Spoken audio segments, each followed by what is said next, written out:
আসসালামু আলাইকুম viewers, welcome to three sister kitchen USA. আজকে আমার রেসিপি আন্তাসা পিঠা।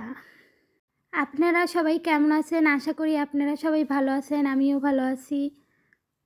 তাহলে চলুন কিভাবে কি করছি দেখে নিই। প্রথমে আমি 1 কাপ চাল ব্লেন্ডার করে নিয়েছি। এখন আমি বাটিতে ঢেলে নিচ্ছি। এখন আমি এখানে অ্যাড করে দিচ্ছি 2 কাপ ময়দা। আপনারা চাইলে আটা দিয়ে নিতে পারেন, আমি ময়দা দিয়ে দিয়েছি। এখন দিয়ে দিচ্ছি অল্প পরিমাণে লবণ। এখন আমি এখানে অ্যাড করে দিচ্ছি 1.5 কাপ গুড়। আপনারা আপনাদের পছন্দ মতো মিষ্টি দিয়ে নেবেন, আমি কম দিয়েছি বিকজ আমরা কম খাই। এখন আমি হাত দিয়ে মেখে নিচ্ছি। দেন আমি ভালোভাবে ময়দা, চাউলের গুড় একসাথে অ্যাড করে নিচ্ছি ভালোভাবে করে।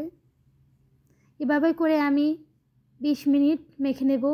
এতে করে পিঠাগুলো ভালোভাবে ফুলকো হবে, তার জন্য এটা করা। আমি যেরকম করছি সেরকম করে আপনারা করবেন, তাহলে আপনাদের পিঠা আমার পিঠার মতো ফুলবে। আমি যেরকম করছি ঠিক সেরকম করবেন। এখন আমি এভাবে করে রেস্টে রেখে দেব 1 ঘন্টার জন্য। 1 ঘন্টা আমি এভাবে করে রেখে দিচ্ছি। 1 ঘন্টা পর আমি ফিরে এসেছি। এখন আমি আবার বেশ কিছুক্ষণ মেখে নিচ্ছি। বেশ কিছুক্ষণ মেখে নেওয়ার পর আমি এখন অ্যাড করে দিচ্ছি পানি।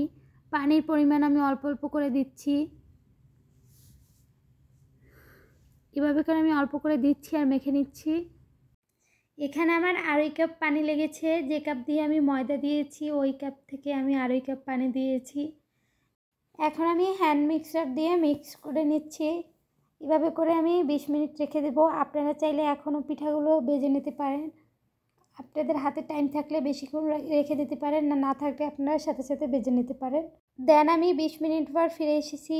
আর এইখানে আমি দিয়ে দিয়েছি 2 কোয়া রসুন ছিলে। এটা নজর কাটার জন্য। অনেকে বলে এই পিঠা নাকি নজর লাগে, তার জন্য ফুলে না।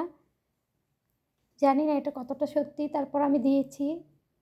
আপনারা যদি জেনে থাকেন তাহলে আমাকে কমেন্ট করে জানাবেন। এখন আমি পিঠা ভেজে নেওয়ার জন্য এরকম একটা চামিচ নিয়ে নিয়েছি। এই চামিচ থেকে আমি পিঠা দেব। এখন আমি চুলাতে কড়াই বসিয়ে দিয়ে দিচ্ছি তেল। কড়াইটা আমি আগে থেকে গরম করে নিয়েছি। তেল দেওয়ার পর আমি তেল চেক করে নিচ্ছি গরম হয়েছে কিনা। তো দেখতেই পাচ্ছেন তেল গরম হয়েছে। এখন আমি পিঠা দেব। পিঠা দেওয়ার আগে আমি এখানে দিয়ে দেব 2 চামচ আস্ত জিরা। এখন আমি নেড়ে দিচ্ছি, নেড়ে মিশিয়ে নেব। এখন আমি পিঠা দিয়ে দিচ্ছি। এভাবে করে আমি কয়েক পিস করে দেব। তো দেখতেই পাচ্ছেন আমার পিঠা তেলে দেওয়ার সাথে সাথে ফুলে উঠেছে। আর আমি পিঠার সাথে দুষ্টামি করতেছি, ওকে আমি বারবার তেল দিয়ে দিচ্ছি, ও তাও উপরে উঠে যাচ্ছে। তো এইভাবে করে আমি বেশ কিছু পিঠা ভেজে নিচ্ছি। দেখতেই পাচ্ছেন ভিউয়ার্স, আমি একসাথে অনেকগুলো পিঠা ভেজে নিচ্ছি। আপনারা আমার মতো বড় কড়াই নিয়ে নেবেন, তাহলে আমার মতো এইভাবে করে পিঠা ভাজতে পারবেন আর ফানও করতে পারবেন সাথে। দেন আমি ফান করতে করতে পিঠাগুলো ভেজে নিয়েছি। আপনাদেরকে দেখাই আমি কতগুলো পিঠে ভেজে নিয়েছি, তা আপনার সাথেই থাকেন। পিঠাগুলো দেখতে যেরকম ফুলকো হয়েছে, খেতেও খুবই টেস্টি হয়েছে। আপনারাও অনায়াসে এরকম ময়দা দিয়ে পিঠা বানিয়ে খেতে পারেন। তো দেখতেই পাচ্ছেন ভিউয়ার্স, আমি 1 ট্রে পিঠা বানিয়ে নিয়েছি। তো আপনাদের এই পিঠার রেসিপিটা আপনাদের কীরকম লাগছে অবশ্যই একটা লাইক করে দেবেন, আর আমাকে কমেন্ট করে জানাবেন আপনাদের কীরকম লাগছে। আর আমার চ্যানেলে নতুন হয়ে থাকলে সাবস্ক্রাইব করে দেবেন, আমার চ্যানেলটা বেশি করে শেয়ার করে দেবেন। তো আজকের মতো এই পর্যন্ত। সবাই ভালো থাকবেন, সুস্থ থাকবেন। আসসালামু আলাইকুম।